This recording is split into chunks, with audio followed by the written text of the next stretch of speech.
Hello and welcome to Pixel Gym. My name is Tyler Anderson and this is episode 2 of my sketch series, a series where I try to teach you all sketch. This episode's title is learning the sort of the sketch interface, the user interface.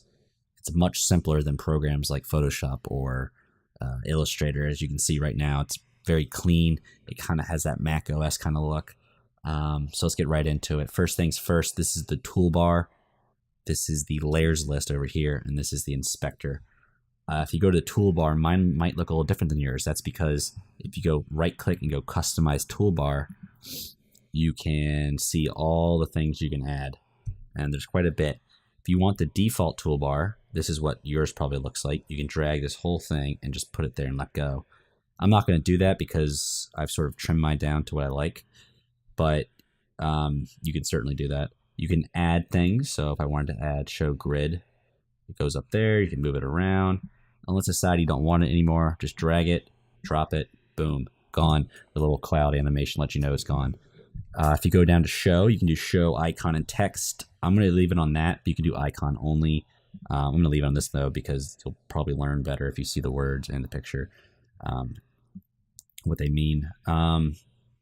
Okay, so the layers list. The layers list is order sensitive, so it's like the Photoshop's layer list. You have things on the top, things in the middle, things on the bottom. If you want this to go down one layer, you can drag it, or so if I drag like that, boom. Or you can do Option Command. Excuse me. If you can actually combine shapes by doing that too. But if you do Option Command down arrow, it'll go down one. Keep hitting it, keeps going down. If you want to bring something up, it's Option Command up arrow. Sounds pretty easy, right? Let's say there's a bunch of things in the middle, so I'm gonna hit Command C, Command V, and I want this to jump all the way to the top. I can do Control Option Command up arrow, and it'll jump to the top. Control Option Command down arrow, and it'll go all the way to the bottom. But let's get rid of these.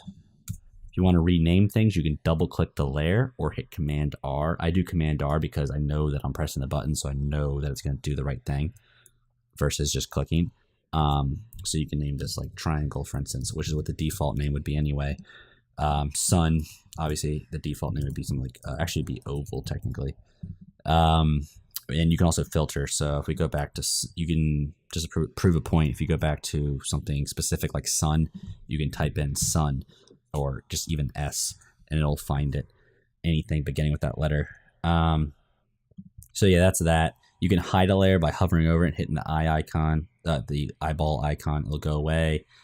It stays this little grayed out just to let you know what layers are hidden. If you click it again, it'll come back. If you hold down Option and hover over it, it'll change to a lock. And if you click that, it'll lock the layer. So if I try dragging it, it will not pick up that layer, even though my selection clearly included it. It'll only do the ones that are unlocked. If I lock all of them, my selecting area will grab nothing.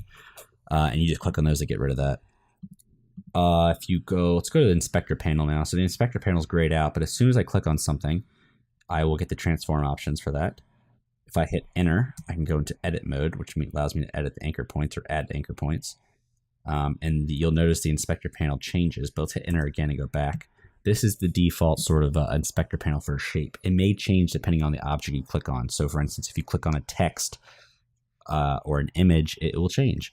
Since we clicked on a vector shape, this is what it looks like. You got the X and Y coordinates, which you can scrub to make bigger. You got the width, which you can scrub or type in. You can unlink it, so you can unconstrain it. So right now it's constrained, so if I go like this, it'll keep that proportion that I set previously. Down here you got rotate and flip. So if I do this, it'll flip it over the horizontal axis and it'll do that. I can do the X, but it won't change because it's even. If I hover over this, see, I don't use the transform input box. Instead, I hover over one of the anchor points and I hold down Command, and it changes my icon to this, and then I can rotate it. And if I hold Shift, I can get perfect increments. And this is useful if you want to flip something 90 degrees real quick. So we'll hit Command Z to undo that. Over here, you got the opacity, you got the blend mode, These right here are the master settings. So for instance, if you scrub, you can do that actually. These are the master sort of settings for the whole layer. You can actually change the opacity of the fill of the border. You can change the blend mode of the fill and the not the border, but the fill. But if you want to change the master settings, for instance, change the whole thing to multiply, there you go. Now you have this cool kind of, I don't know, looks kind of like graphic design-y sort of thing. We'll put that back to normal so it doesn't confuse anyone. Got the fill, you can turn it on and off. Same with the borders, you can turn them on and off. The opacity blending, already said that. The position refers to where the border is originating from. So if I were to put this, let's put this at like 20. Maybe 50 actually. If I do 50, it's originating from the inside. So if I were to increase it by doing shift up arrow, you'll see that it's growing inward. If I were to put it on the outside and do shift up arrow, you'll see that it's growing outward. And the reason these things are getting clipped like that is because if you go to settings over here, the joins are, well, you can set them to certain sizes and shapes. So if you get really, really thick border, you're going to run into that. So let's put this back down.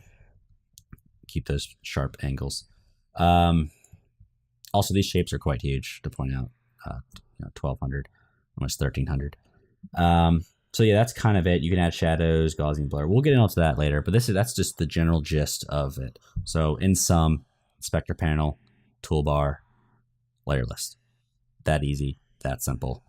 Till next time, if you like the video, leave a comment, subscribe, like it. If you have any questions, definitely leave a comment. I'll respond, try to my best to answer it. But until next time, see ya.